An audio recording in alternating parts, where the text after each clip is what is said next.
Technology has come a very long way over the decades, and it's not slowing down anytime soon. Flying cars have been predicted for years. The human race could be getting closer to it being a reality. Yes, and it's not just transport that could look different in years to come. Everything from healthcare to gardening is facing a bit of a shake-up thanks to artificial intelligence. So, how might the ever-evolving tech make our lives a whole lot better? We love this stuff. Futurist and author Michael McQueen joins us now live to talk through it. Hi, mate. Good morning. Flying cars, they're getting closer and closer, right? They are. So we've talked about this before, but they are becoming really close to reality. So we saw the announcement last week of a vertiport in Dubai. So this is essentially a hub for the takeoff and landing of these flying cars right next to Dubai International Airport. And there's a race on now between them and a crew in South Korea to make this a reality. But the big thing is, last week the FAA announced they're now mapping out flying routes, lanes basically in cities in the US to start trialling this next year. So that's how much it's becoming a reality. Yeah. So does it come through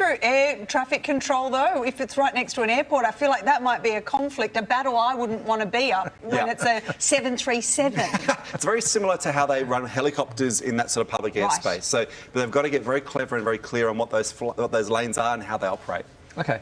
We talk about AI a lot. What about in medicine? Huge leaps and bounds here. Yeah. Is our next doctor going to be a robot? Well, like every industry is grappling with this. Like, what does generative AI and ChatGPT and all the rest mean for them in their roles? So in the medical space, the stakes are high because this is life and death. And so what we've seen in the last few weeks is actually two major universities have done a study where they've actually compared real doctors with ChatGPT responding to medical inquiries.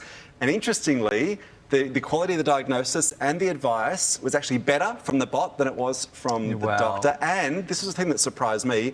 They were judged as having better bedside manner, more empathy than the real doctors. So this is not going to mean doctors disappear, but it means we've got this huge glut of need for medical services, and it sort of just opens up new ways of people accessing those. But that's good for doctors as well to have access to that sort of stuff, because ChatGPT, whatever it's called, that just... You are so savvy. That gets all the information quickly from all over the world. And we can't expect doctors to read every new bit of research coming. Yeah, so it becomes almost like a co-pilot. That's what it's been for so many industries right now. Yeah. Chat ABC, it's really good. That's right. Speaking of this, for people who like to look good in photos, I mean, maybe like a bit of airbrushing, not me, obviously other people, but AI is going to make taking a photo easy. What's it going to do? Yeah, so airbrush me out. Well, it could. It could. So, okay, this is actually a thing called a Magic Editor. It was announced last week by Google. So this is going to be a part of the Google Photo app or suite. So it actually allows you to make edits to photos either automatically or really simply that normally you would actually need really clever graphic design skills to do. So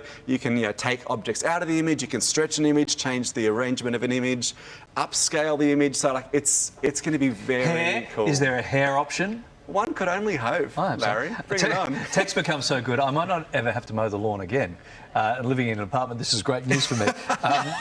What's happening in the lawn mowing in the world of lawnmowers? What's the latest revolution? Well, it's exciting stuff, isn't it? So robotic lawnmowers have been around for a while, but they've been a little bit dicey, not massively reliable, and yet that's beginning to change. You don't. Like, it's exactly right. Things can go wrong really fast. So, but we've seen. So if you look at the amount of time we spend, actually, the average person who's got a backyard and some grass, 6 hours a month maintaining their lawn, which most people, I mean, some love that. Most people, it's a chore. So these new robotic lawnmowers have GPS built in, really clever cameras and sensors. I mean, they're much more reliable, much safer, and they're becoming a lot cheaper. So this is certainly worth keeping an eye on. If you hate maintaining your lawn, this could be a really cool thing. Are they reliable? Because Sally's currently involved in a dispute with her vacuum cleaner at home. We're getting texts from the show. I'm getting a lot of texts from my vacuum cleaner, sort of one after the next. At the moment, the D-Bot's main brush is tangled.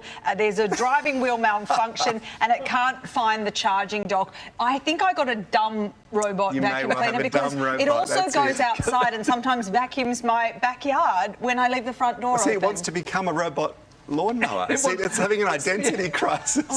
When it grows up, it wants to be a lawnmower. That's right. Serves you right for getting the cheap one. No, I paid good money for it. All right. Well, let us know. Keep us up to date on where the vacuum cleaner and how it's going with the... All right. Thank you, mate. Lovely to see you. Always good fun talking about this.